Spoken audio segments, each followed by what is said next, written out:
Welcome to another video. Today we got the patch notes of patch 6.38, and this will bring multitudes of changes to the battle system and also changes to the loot system on the Pandemonium raid. In its normal and Savage version, of course we're talking about Abyssos here, all the normal Asphodella stuff has been removed, or the restrictions have been removed already. But yeah, I think it's overdue for at least 4 months, and I would hope for Square Enix to release these restrictions way earlier, because it's unnecessary to have them in the game for such a long time. And I think especially as many players are playing multiple jobs, it makes sense to have them grant the option that they can equip all of them at once or together, and then just have their best in slot to tackle ultimate, for example. I think that's the basic reason why this should be removed way earlier, at least when the ultimate content has been released, maybe 2 weeks or 3 weeks before that, so that you can really optimize your group setup for the party setup you want to play, and don't have to wait for gear that maybe you just don't have access to because of still not being able to get the proper gear. I mean, if you're exchanging 4 jobs to 4 different jobs that you never played before, how can you achieve that? It's not possible. You have to stick with the meta, you have to stick with what you have chosen before, and I don't know if that's something they should not just release earlier. It might be a cost effective way, but it's definitely not a player-friendly way to do so. However, it's out. The restrictions have been lifted. You can get Unsung Blades of Abyssos from Abyssos Normal, which, of course, gets you the Lunar Envoy weapons, but I think they are overpowered by the relic weapons, except for some very minor cases, I guess. But I haven't seen some of them myself, so basically I can just go for all of my jobs with the relic gear, relic weapons, and I think that's fine. But you could possibly upgrade them with Moonshine Brine, which previously could only be received from Abyssos Savage, now can also be received by Nesvas, or talking to Nesvas in Ratzatan, and exchange the Aglaia coin and Euphrosyne coin against those upgrading materials. That will grant you the upgraded version of the Lunar Envoy weapon in 630. However, of course, all the bosses in Savage do now offer 2 treasure coffers that will always be dropped, and you can do the boss in many tries and as much as you want, and you can farm that, grind that gear that the boss drops, and don't have to worry about taking your friends with you and be restricted by their first appearance or by having an ID already. So you basically don't have an ID anymore. And you can also choose the fight that you want. You don't have to start with the part 5 to 6 to 7 to 8. You could start in whatever order you choose. Like, you could start with the last boss, try the hardest, and then go down because they are just getting easier and easier. Maybe you like this approach. It's up to you how you change the direction and order of these fights. Players might now proceed directly to any Circle of Pandemonium Abyssos Savage. That's what this means.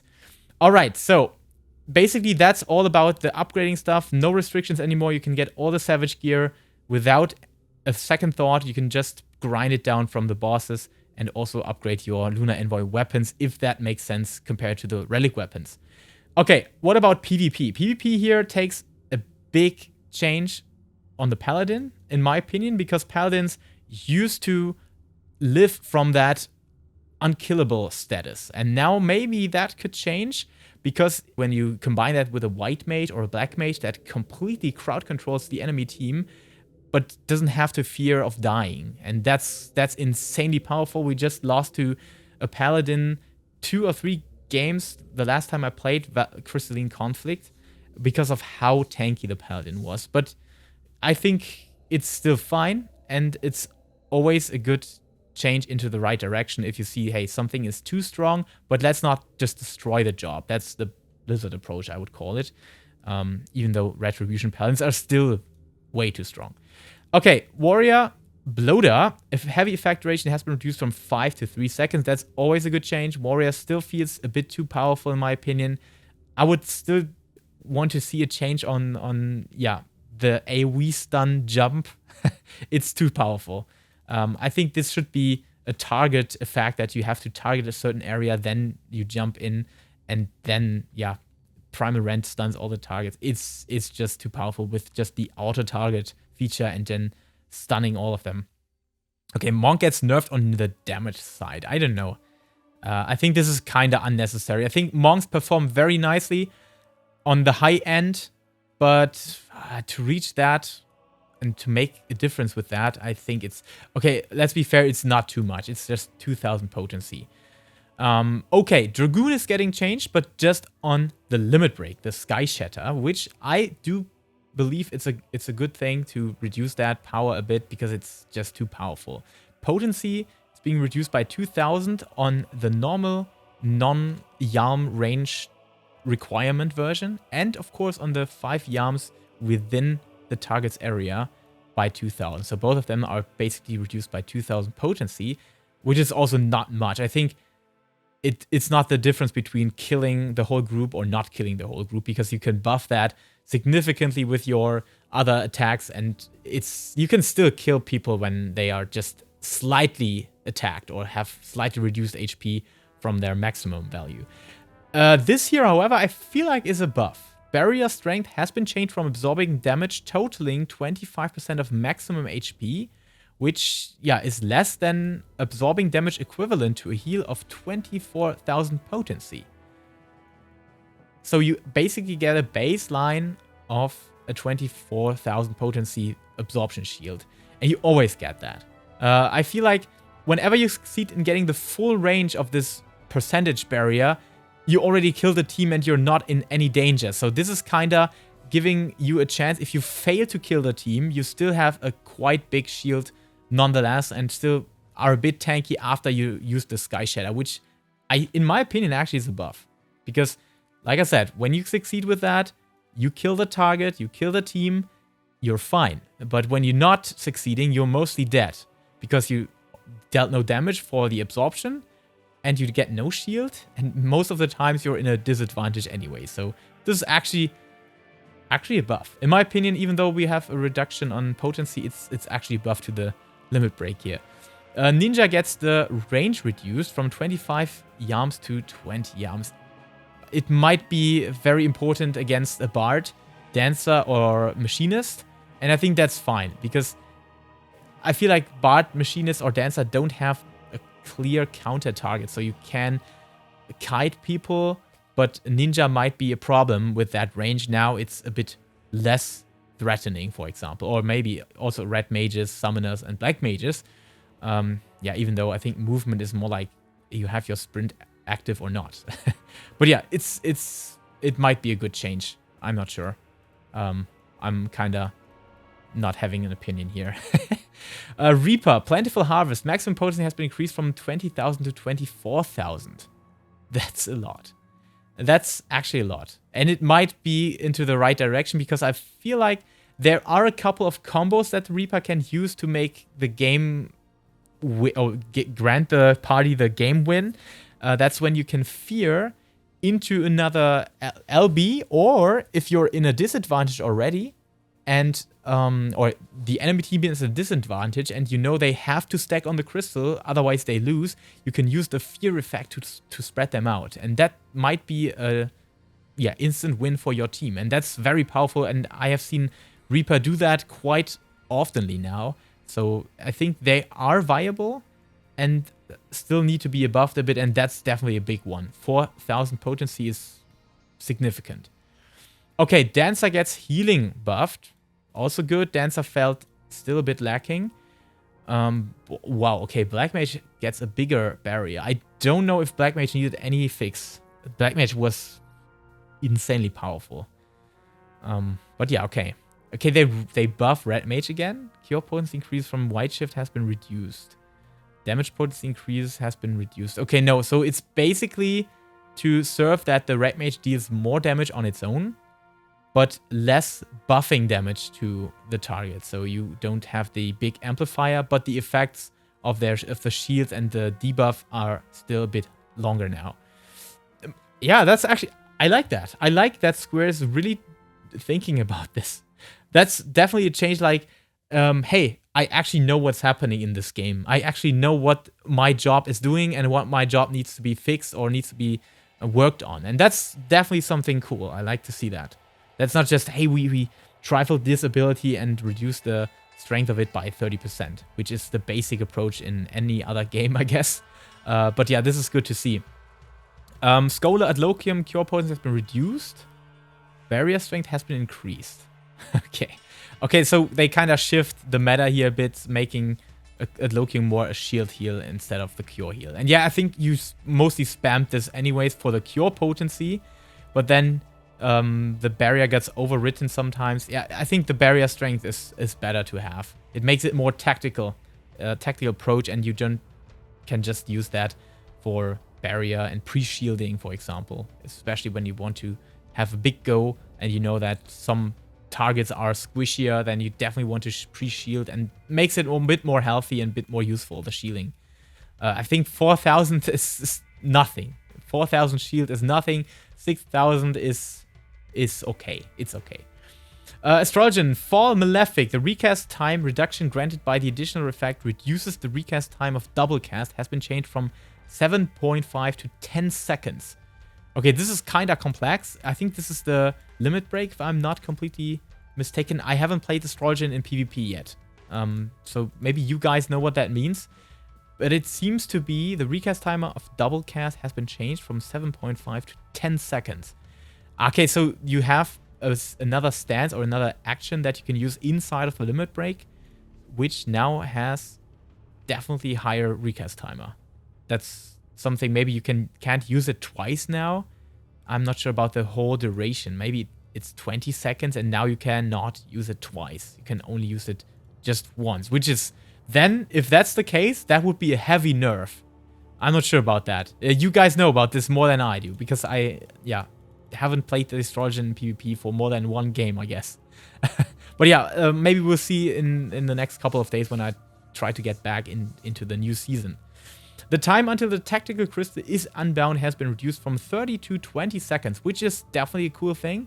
No adjustments have been made to the track Festival of the Hunt. Following this change, certain music tracks played during match have been adjusted.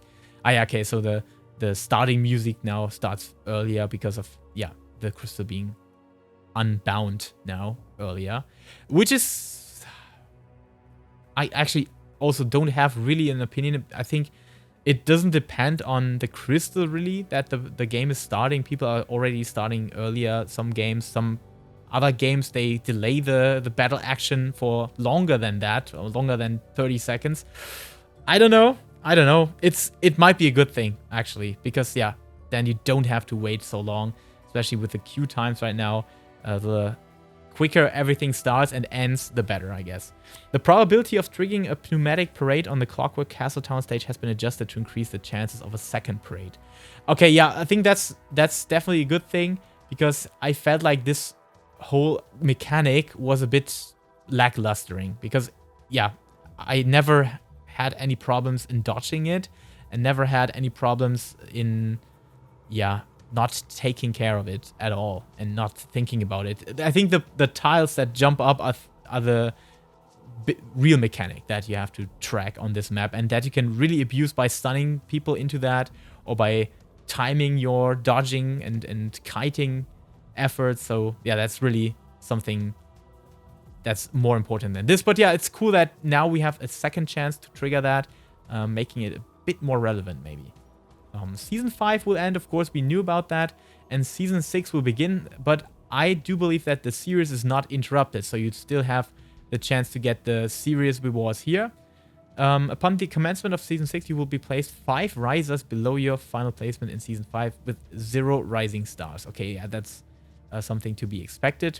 You don't start at 0, which I actually don't know why, because, it would grant anybody a new chance of getting started from scratch and starting from anew. But maybe they have their reasons that because of how big the difference and disparity is between active player playing that content and players that actually don't care, or maybe just have done this for the series rewards and then never played it again. Maybe that serves this purpose. But check out the rewards here. I think that's definitely something that makes a difference. I'm not really concerned about my framers kit. I don't look at these frames many times when I'm doing multiple group content. I like the crystal background. I think I already got this in Season 2 or 3. I don't care if there's a 5 or 3. Really, that's my biggest complaint here. It's really not a big deal. Of course, you can achieve the first when you're not win trading, hopefully. But yeah, as long as you got any of the background, I think this just simple number here doesn't change much. I think they need to spend a bit more effort here. Let's be honest. These are just the basic, set cards and the basic tiles and assets put together and just added one of the numbers here, which is a bit lazy in my opinion. PvP needs more rewards. In all honesty, I like the serious rewards. That's also including casual players and you don't have to reach certain ratings. But if you think about this is the top player, this is the best player, let's just not think about win trading. But if you consider this would be the best player, that's the only reward. Yeah, and 10,000 trophy crystals, which you could easily just grind, and that's nothing that includes any skill requirement or anything. So yeah, maybe they really need a mount or something for the first player. That would actually, or not for the first player, but for the top 100 or anything like that. Just do something that is unique to players reaching certain ranks. I think that's, even though some people might complain about that, I want that mount and I don't get it. Yeah, that's how it ever worked in other games.